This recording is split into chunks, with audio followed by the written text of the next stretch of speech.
Kisah Nabi Luth, dakwah di tengah kaum yang membangkang. Di sebuah negeri yang makmur, hidup seorang nabi dengan hati yang terus gelisah. Dialah Nabi Luth alaihi salam. Beliau diutus kepada kaum yang tenggelam dalam kemaksiatan, kaum yang melakukan perbuatan yang belum pernah dilakukan manusia sebelumnya. Sebuah penyimpangan yang merusak fitrah. Namun Luth tidak diam.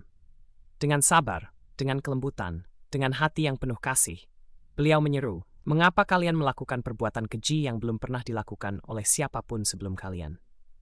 Kaum yang menertawakan kebenaran, namun jawaban kaumnya bukan taubat, bukan penyesalan, melainkan ejekan, cemoohan, bahkan ancaman. "Usirlah Luth dari negeri kalian." Ia dan pengikutnya ingin hidup suci. Bayangkan pedihnya hati seorang nabi, berdakwah bukan kepada orang asing, tapi kepada kaumnya sendiri, orang-orang yang setiap hari ia lihat. Namun hati mereka semakin keras. Ujian dari rumah sendiri lebih menyakitkan lagi. Istri Nabi Luth tidak beriman. Ia justru berpihak kepada kaum yang durhaka, serumah dengan Nabi, namun hatinya bersama kemaksiatan. Allah menjadikannya pelajaran.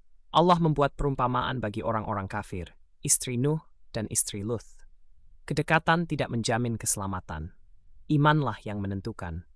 Malam yang menentukan segalanya. Suatu malam, datanglah tamu ke rumah Nabi Luth. Mereka adalah malaikat yang menyamar sebagai pemuda tampan.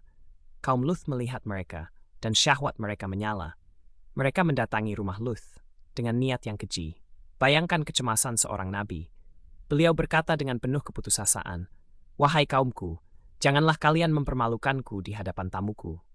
Bukankah di antara kalian masih ada orang yang berakal?" Namun mereka tetap membangkang. Pertolongan Allah datang. Saat itulah para malaikat membuka jati diri. "Wahai Luth, kami utusan Tuhanmu. Mereka tidak akan mampu menyentuhmu." Bayangkan kelegaan itu.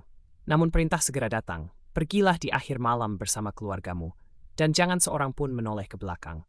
Satu perintah sederhana, namun penuh makna. Jangan menoleh, jangan ragu, jangan terikat pada dunia yang akan dihancurkan. Azab yang mengguncang negeri fajar menyingsing. Langit berubah muram, dan azab Allah pun turun. Negeri itu dibalikkan. Hujan batu menghantam. Tanah yang dulu makmur menjadi saksi kehancuran. Bayangkan suara itu. Bayangkan kedahsyatan itu. Kaum yang menolak kebenaran kini lenyap tanpa sisa. Istri yang tertinggal. Namun ada satu tragedi yang paling menyakitkan. Istri Nabi Luth menoleh ke belakang. Hatinya masih bersama kaumnya. Ia pun menjadi bagian dari yang dihancurkan.